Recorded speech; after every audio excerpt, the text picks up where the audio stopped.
అబ్బో ఇక్కడ కేజీ చీరలు కొంటే అర కేజీ చీరలు ఫ్రీ అంట. మంగళ్య షాపింగ్ మాల్, కేజీల్లో సేల్, టన్నుల్లో ఆనందం.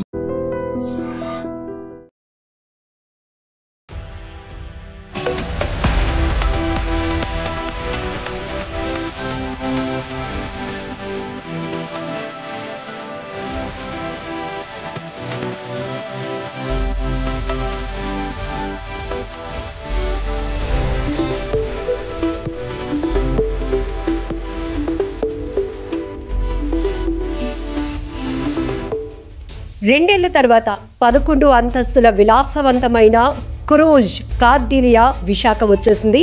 ఎప్పుడెప్పుడు ఈ జర్నీని ఎక్స్పీరియన్స్ చేయాలి అని ప్రతి ఒక్కరికి ఒక ఎక్సైట్మెంట్ ఉంటుంది. సో కార్డిలియా స్పెషాలిటీస్ ఏంటి, ఫుల్ డీటెయిల్గా తెలుసుకుందాం. ఎలా చార్జ్ చేస్తున్నారు, లోపల 11 ఫ్లోర్స్లో ఎలాంటి ఫెసిలిటీస్ మనం ఎంజాయ్ చేయగలుగుతాం, సో ఏ ప్రాంతాన్ని ఇది టచ్ చేస్తూ వెళ్తుంది, ఇలాంటి గ్రేట్ ఎక్స్పీరియన్స్ మ్యారిటైమ్ ట్రావెల్ అని చెప్పుకోవచ్చు. So Andhra Pradesh tours and travels నుంచి విజయ్ మోహన్ గారు మనతో పాటు ఉన్నారు. Hi sir. సో కార్డిలియా వచ్చింది అనేటప్పటికీ ఒక థ్రిల్ ఎక్స్పీరియన్స్ అండ్ ఏదో తెలియలేని ఉత్సాహం కూడా వస్తూ ఉంటుంది. జనరల్గా చాలామందికి ట్రావెలింగ్ అంటే చాలా ఇంట్రెస్ట్, బట్ ఇలాంటి లగ్జీరియస్ ట్రావెల్ అనేటప్పటికీ ఇంకాస్త ఇంట్రెస్ట్గా ఉంటుంది. సో ఎట్లా ఉంటుంది, రెస్పాన్స్ ఎలా ఉంది ప్రజెంట్? మా రెస్పాన్స్ అయితే చాలా బాగుంది. ఎందుకంటే నిన్న అట్టించి వచ్చిన షిప్ ఏదైతే Chennai to Vizag 2 nights sailing అని షిప్ ఫుల్ వెళ్ళింది. ఇవాళ కూడా ఆల్మోస్ట్ షిప్ చాకో బ్లాక్ ఏదైనా కొన్ని అంటే మనకి 2 bed 3 bed 4 bedలు అక్కడ కొన్ని ఖాళీలు ఉన్నాయి. బట్ అదైతే షిప్ అయితే కంప్లీట్లీ ఇవాళ కూడా సోల్డ్ అవుట్ అమ్మా. ఈవెన్ 7th voyage కూడా 90% సోల్డ్ అవుట్. 14th కూడా ఇప్పుడు షిప్ వచ్చిందని ఎప్పుడైతే తెలిసిందో ఆటోమేటిక్గా లాస్ట్ మినిట్ బుకింగ్స్ వచ్చి షిప్ అయితే ఫుల్గా వెళ్ళిపోతుందమ్మా. సో పబ్లిక్ నుంచి ఇంత హ్యూజ్ రెస్పాన్స్ వచ్చినప్పుడు ఎందుకు ఇంత టైం పడుతుంది? 2 years గ్యాప్కి ఏమైనా రీజన్స్ ఉన్నాయండి? అమ్మా యాక్చువల్గా ఏంటంటే విశాఖపట్నం వాళ్ళు ఎప్పటి నుంచో వద్దాము, ఎందుకంటే లాస్ట్ ఇయర్ కూడా చెన్నైలో వాళ్ళు స్టేషన్ చేసుకున్నారు. గతంలో కూడా ఏమైందంటే వైజాగ్ రావడానికి కారణం చెన్నై కొలంబో ఇష్యూ ఎప్పుడైతే వచ్చిందో, కొలంబోలో ఎప్పుడైతే కొన్ని అన్రెస్ట్ వచ్చినాయో ఆ షిప్ని ఎక్కడో వచ్చి డైవర్ట్ చేయాలన్నప్పుడు మేము వెళ్ళి బాంబేలో కూర్చుని వాళ్ళతో మాట్లాడిన తర్వాత వాళ్ళు ఫస్ట్ ఏమన్నారంటే వైజాగ్ అనేది వాళ్ళకి డెస్టినేషన్ లేదు, అలా కాదు, we are the 9th richest city అని మనం వాళ్ళకి పర్సేట్ చేసిన తర్వాత okay we will try 3 voyages అన్నారు. వాళ్ళు 3 voyages ఎప్పుడైతే ఓపెన్ చెప్పారో షిప్ అండ్ సోల్డ్ అవుట్. ఎప్పుడైతే సోల్డ్ అవుట్ అయిందో ఫస్ట్ 2 voyages షిప్ని దాన్ని 3 monthsకి ఎక్స్టెండ్ చేశారు. అలాగా మనందరికీ మన ప్రాంతం వాళ్ళకి అట్లీస్ట్ క్రూజ్ అనేది ఏంటి, క్రూజ్ ఎక్స్పీరియన్స్ అనేది ఏంటి అనేది మనకి అది ఒక అద్భుతంగా అందరూ అంటే మనకి 1800 passengers ట్రావెల్ చేస్తారు ఒక్క క్రూజ్ డిపార్చర్లో. సో అట్టించి 1800 ఇట్టించి 1800 3600 ఇంటూ ఆల్మోస్ట్ 12 voyages ఆ జనం అంతా ఈ ఎక్స్పీరియన్స్ అయితే చూసారండి. చెన్నై టు విశాఖ, సో ఈ మధ్యలో ఈ ట్రావెలింగ్లో ఎక్స్పీరియన్స్ ఎలా ఉంటుంది? అంటే జనాలు ఇంత ఎఫర్ట్ పెట్టి మనం వెళ్ళొచ్చా, ఇంతవరకు అందులో ఎలాంటి ఎక్స్పీరియన్స్ ఉంటుంది, అంత మనం ఎఫర్ట్ చేయొచ్చా అనే వాళ్ళకి ఫుల్ డీటెయిల్గా మనం ఐ డ్రీమ్ నుంచి ఇవ్వచ్చు. అమ్మ ఇప్పుడు ఈ షిప్ ఏంటంటే ఇట్ వాస్ ఆల్మోస్ట్ 796 cabins. దీంట్లో 300 ఏమో ఇన్సైడ్ స్టేట్ రూము, 400+ ఏమో ఓషన్ వ్యూ, బాల్కనీ క్లాస్ ఒక 63, then we have 5 suites and 1 chairman suite అమ్మ. This is the constitution of the cruise. ఇప్పుడు దీంట్లో ఏంటంటే 2 nights మనం ఎప్పుడైతే అక్కడ మనం ఈ మధ్యాహ్నం we can check in from around 11:30 అమ్మ, 11-12 సో లంచ్ ఆన్ బోర్డ్ అవుతుంది. సో ఎప్పుడైతే షిప్ సేల్ అయిందో, ఎప్పుడైతే ఇంటర్నేషనల్ వాటర్స్ వచ్చిందో బారు క్యాసినో 2 ఓపెన్ అయిపోతాయి. సో ఈ లోపల ఏమవుతుందంటే అందరూ బయటికి వెళ్ళటం, బయట చూడటం, షిప్ ఒక ఎక్స్పీరియన్స్. షిప్ తిరగటానికి అట్లీస్ట్ మనకు 3 hours 4 hours పడుతుందమ్మా.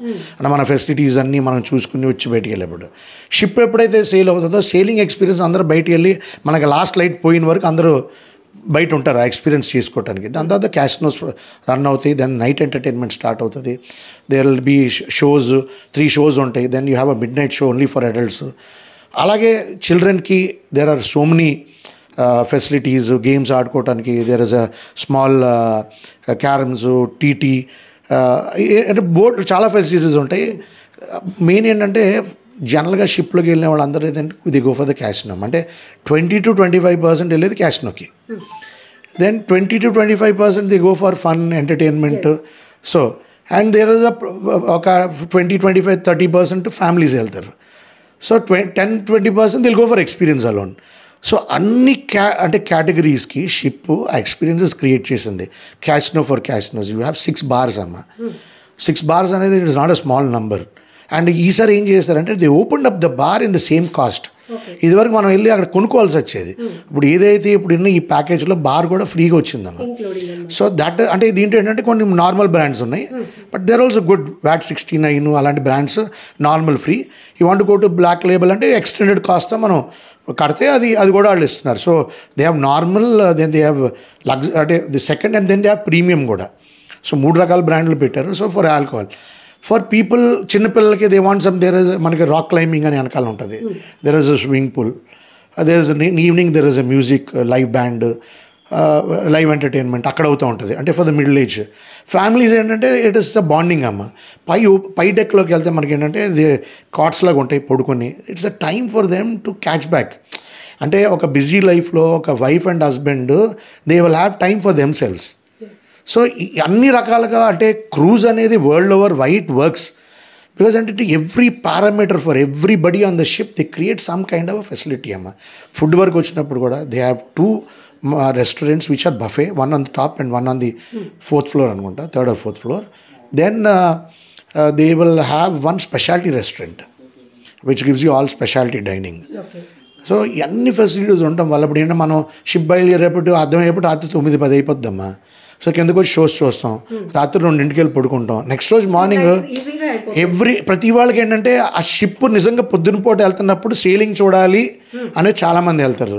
సో మనకి ఎప్పుడైతే సేలింగ్ జరుగుతుందో మార్నింగ్ టైం అందరికీ మనకు ఆ ఎక్స్పీరియన్స్ వస్తుంది. సో సేలింగ్ అయిపోయింది, నైట్ అగైన్ రాగానే గో బ్యాక్ టు ఎంటర్టైన్మెంట్. మళ్ళీ మన వైజాగ్ రాగానే I'm seeing the Vizag sea shore. So ఈ 3 ఆస్పెక్ట్లు చాలా మంది క్రూజ్ ట్రావెలర్స్కి ఇట్ అట్రాక్ట్స్ దెమ్ టు షిప్లోకి రావడానికి. So coming to middle class, ఇంత లగ్జరియస్ ట్రావెల్ అనేటప్పుడు ఇన్ని ఫెసిలిటీస్ 11 floors అన్నప్పుడు ఖచ్చితంగా లైఫ్లో ఒక్కసారైనా ఇలాంటి ఒక థ్రిల్ ఎక్స్పీరియన్స్ జర్నీ చేయాలి అనిపిస్తూ ఉంటుంది.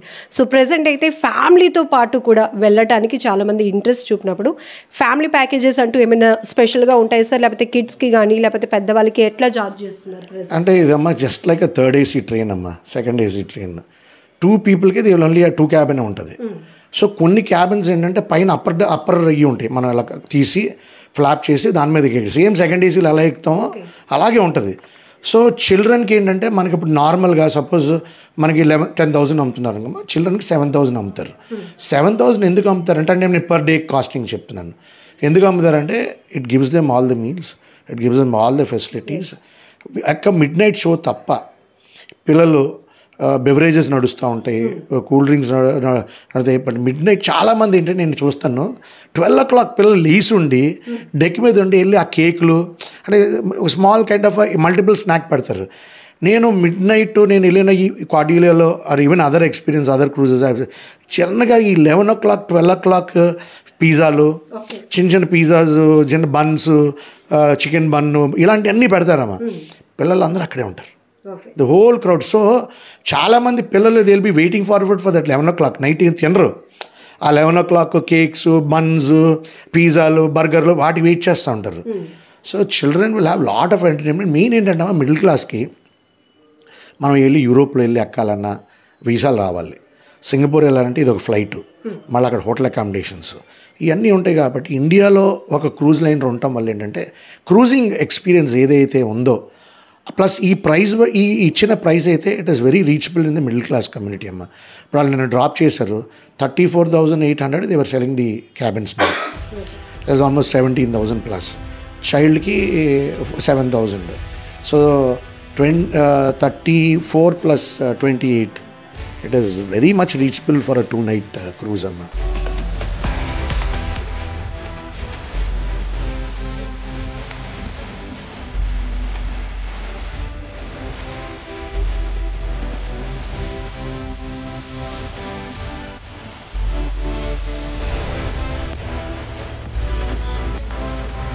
సో అంటే ఇప్పుడు హ్యూజ్ రెస్పాన్స్ వస్తుంది, బుకింగ్స్ డిమాండ్ ఎట్లా ఉంది సార్? ఇమీడియట్గా అయిపోతుందా, లేకపోతే ప్రీ అడ్వాన్స్గా బుక్ చేసుకునే వాళ్ళకి ఏమైనా కాస్ట్ తగ్గే అవకాశం కూడా ఉంటుందా? అక్కడ actually the cruise I felt they failed in there strategy of selling అమ్మ. ముందేమో హై ప్రైస్ పెట్టారు, ఇప్పుడేమో లో ప్రైస్ పెడుతున్నారు. ఇదేమవుతుందంటే వాళ్ళకి అది బ్యాడ్ ప్రెసిడెంట్. ఫస్ట్లో లో ప్రైస్ పెట్టుకొని తర్వాత వాళ్ళు ఇంక్రీజ్ చేసుకోవాలి. ఇప్పుడు ఏమవుతుందంటే నెక్స్ట్ టైం మేము అమ్మినప్పుడు మేము చాలామందికి అమ్మాం 22, 24, అదే 44,000, 40. ఇప్పుడు ఎప్పుడైతే అది పడిపోయిందో వాళ్ళకి నిజంగా మా దగ్గర ఆన్సర్ లేదు అయ్యో కాస్త వెయిట్ చేసిన బాగుండు అనేది వస్తుంది. అలాగనే క్రూజ్ సోల్డ్ అవుట్ అయిపోతే క్రూజ్ ఉండదు. బట్ ఓవరాల్ ఏంటంటే మాన్సూన్ టైంలో వీళ్ళు తీసుకురావడం వల్ల ఎంతో కొంత క్రూజ్ బుకింగ్స్ కొంచెం స్లో అయినాయి అమ్మా. ఎందుకంటే అందరికీ ఉంటుంది కదా, మా వర్షాలు పడుతూ ఉంటాయి, మనకి ఏం ఎక్స్పీరియన్స్ ఉంటుంది అనే దాని మీద కొంచెం స్లో అయింది. బట్ నాకు తెలిసి ఆల్ ఈ వచ్చిన 6 voyages in and out they all go full అమ్మ. సో గవర్నమెంట్ కూడా చెప్తుంది క్రూజ్ టూరిజంని ఎక్కువగా మనం ఫోకస్ చేస్తున్నాం, డెవలప్ చేస్తున్నాం. But what they need sir అంటే ఎలా డెవలప్ అవ్వాలి అన్న, పబ్లిక్లోనికి వెళ్ళాలన్నా అది గవర్నమెంట్ సంబంధించి ఒక డెవలప్మెంట్కి ఒక ముందు స్టెప్ అవ్వాలి అన్నా కూడా ఎలాంటి ఫెసిలిటీస్ ఎక్స్పెక్ట్ చేస్తున్నారు? మన సీఎం చంద్రబాబు నాయుడు గారు, అలాగే దుర్గేష్ గారు మన టూరిజం మినిస్టర్ గారు, అలాగే అమర్పాలి గారు, అజయ్ జైన్ గారు, వాళ్ళందరూ అంటే ఇది ఒకసారి కాదమ్మా, అట్లీస్ట్ లాస్ట్ 1 yearలో ఒక 4 to 5 times క్రూజ్ టూరిజం అనేది మనం కాన్సన్ట్రేట్ చేయాలి అనేది అందరూ భావించారు. ఎందుకంటే మనం కూడా ఇన్వెస్ట్ చేసాం ఇక్కడ ఒక క్రూజ్ టర్మినల్లో. సో గవర్నమెంట్ కూడా, ఆంధ్రప్రదేశ్ గవర్నమెంట్ కూడా was a stake holder in that along with port and central government. So ఈ క్రూజ్ టూరిజం మీద ఏంటంటమ్మా, నాకు తెలిసి ఓవర్ ద నెక్స్ట్ 1 year దీని మీద, ఎందుకంటే మనకి టూరిజం కాన్క్లేవ్లో కూడా సీఎం గారు స్టేజ్ మీద కూడా ఈ క్రూజ్ టూరిజం అనేది చాలా ఎసెన్షియల్. అలాగే లోకల్ క్రూజెస్ అంటే ఈ క్రూజెస్కి కొన్ని స్పెసిఫికేషన్స్ ఉన్నాయమ్మా. ఇండియా క్రూజెస్ మనం ఇంకా స్టార్ట్ చేయలే. అంటే ఎలాగంటే ఇక్కడ నుంచి పారదీప్ నుంచి చెన్నై అంటే మనకి పెద్ద ఉండక్కర్లేదు. You have small. ఇప్పుడు మనం ఫర్ ఎగ్జాంపుల్ మనకి గ్యాంజెస్లో, బ్రహ్మపుత్రలో we see cruise liners now, అంటే బట్ చిన్న క్రూజ్ లైనర్స్. అలాగే మనకు 100-150 క్రూజ్ లైన్ క్యాబిన్స్ ఉన్న క్రూజ్ లైనర్లు కూడా వస్తాయమ్మా మనకి స్లోగా. అంటే it will take some time. ఇప్పుడు 2027 ఐటనరీ ఆల్రెడీ రెడీ అయిపోయింది వాళ్ళకి. అంటే 2027 వరకు వాళ్ళు దేర్ సోల్డ్ అవుట్. సో మనం ఒక క్రూజ్ని ఇక్కడ రావాలి అనుకుంటే 2028లోనే తీసుకురాగలం. మన టార్గెట్ ఏమవ్వాలంటే రీలొకేషన్ క్రూజెస్ అని ఉంటాయమ్మా. ఎలాగంటే యూరోప్ నుంచి the ships coming to China, అంటే 6 నెలలకు మారుతూ ఉంటాయి. సింగపూరు, హాంకాంగ్, చైనాకి క్రూజెస్ వస్తూ ఉంటాయి. దాన్ని రీలొకేషన్ క్రూజెస్ అంటాం. అదేంటంటే the sale from Europe, Bombay to Goa వచ్చి, గోవా టు కొచ్చిన్ వచ్చి సింగపూర్ వెళ్ళిపోతున్నాయి. అదే షిప్ని మనం కన్విన్స్ చేసి we should get them to Visakhapatnam. So Visakhapatnam to Thailand is a straight line అమ్మా. మీరు మ్యాప్ తీసి చూస్తే Vizag is a straight line to Bangkok. ఎందుకంటే మీరు ఏ ఫ్లైట్, థాయ్ ఎయిర్వేస్ ఫ్లైట్లు కానీ ఏ ఫ్లైట్లు వెళ్ళినా going to Thailand night time వెళ్తే మన వైజాగ్ స్కై మీదే వెళ్తాయి అన్నీ. So we're in a straight line. So దాన్ని దృష్టిలో పెట్టుకొని మనం డ్రీమ్ క్రూజెస్ అనేది it is the biggest cruise liner in the Asian block అమ్మా. ఏషియన్లో వాళ్ళకి అంటే ఇదివరకు స్టార్ క్రూజ్ అనేవాళ్ళం, వాళ్ళకి 16 క్రూజులు ఉన్నాయి. ఫస్ట్ ఎఫర్ట్గా మనం ముందు వాళ్ళ దగ్గరికి వెళ్ళాలి. మనం వాళ్ళని why don't you start packages from Thailand to India, Vizag is your closest pet. అలాగే ఇక్కడి నుంచి థాయిలాండ్ వెళ్ళినప్పుడు మన వాళ్ళు అందరూ వెళ్తారు ఎక్స్పీరియన్స్కి. సో అది ఏంటంటే డైలాగ్ చేయాలంటమ్మా గవర్నమెంట్ ఆఫ్ ఆంధ్రప్రదేశ్ కూడా మనం ఒక స్టెప్ ఫార్వర్డ్ చేసి పోర్ట్ని కూడా ఒక కమిటీని వేసుకొని port trust, government of Andhra Pradesh, stake holders ఎవరితో మనం మాట్లాడితే ఇది ముందుకు వెళ్తుంది అనేది దృష్టి పెడితే. బట్ సీఎం గారు is very clear, cruise policy రావాలని ఆయన మనం స్ట్రెస్ చేసి చెప్పారు. గతంలో కూడా మనం మీటింగ్లు పెట్టినప్పుడు కూడా మన దుర్గేష్ గారు కూడా దాని మీద స్పందించి లేదు మనం చేయాలన్నారు. అజయ్ జైన్ గారు మనకి ఒక ఎక్సలెంట్ టూరిజం స్ట్రక్చర్ ఉందమ్మా, బాడీ, వెరీ గుడ్ మినిస్టర్. ఆయనకి మనం ఒక్కసారి ఎక్స్ప్లెయిన్ చేస్తే ఆయనకి ఇమీడియట్గా మన భావం ఏంటో అర్థమవుతుంది, మనకి ఏం చేయాలో ఆయనకు అర్థమవుతుంది.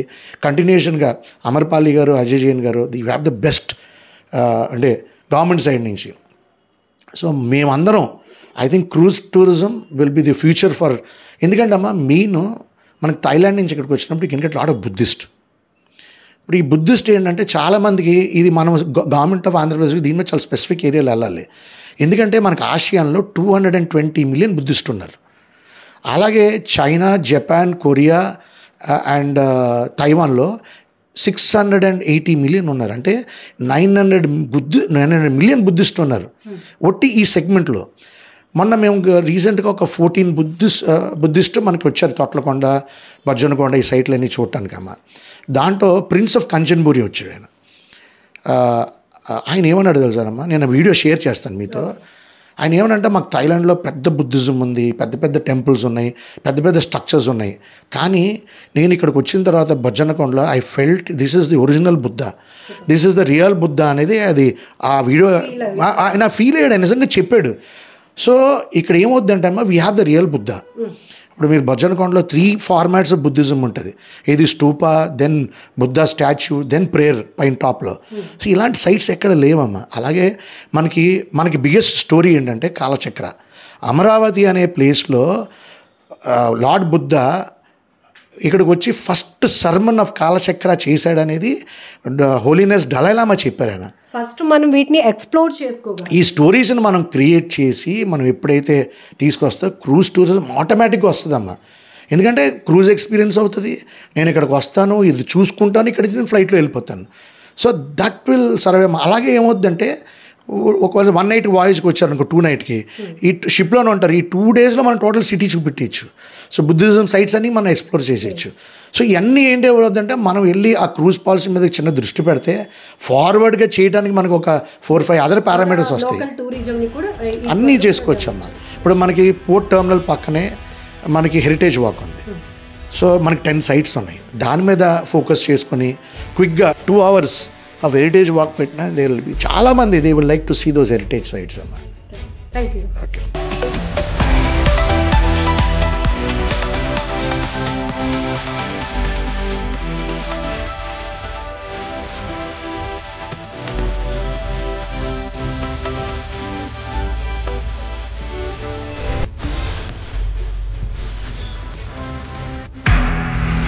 నిజంగా ప్రస్తుతం ఉన్నటువంటి సమాజం దేనికి ప్రయారిటీ ఇస్తుంది? ఆర్థిక సంబంధాల చుట్టూ మాత్రమే తిరుగుతుంది. మళ్ళీ ఎన్నికలంగానే చాలా విరక్తి కలుగుతాం. మంచి అనిపిస్తుంది కదా, లేడీస్ కూడా ఛాలెంజింగ్ జాబ్స్ చేసినప్పుడు చాలా బాగుంటది. ట్రాఫిక్ అసిస్టెంట్స్ గా నియమించిన ట్రాన్స్జెండర్స్ అందరితో సాల్యూట్ చేయించుకుంటున్నారు. ఫుడ్ డెలివరీ ఇవ్వటానికి వెళ్ళినటువంటి డెలివరీ బాయ్ అనిల్ పై కళ్ళ ముందు పెళ్ళండి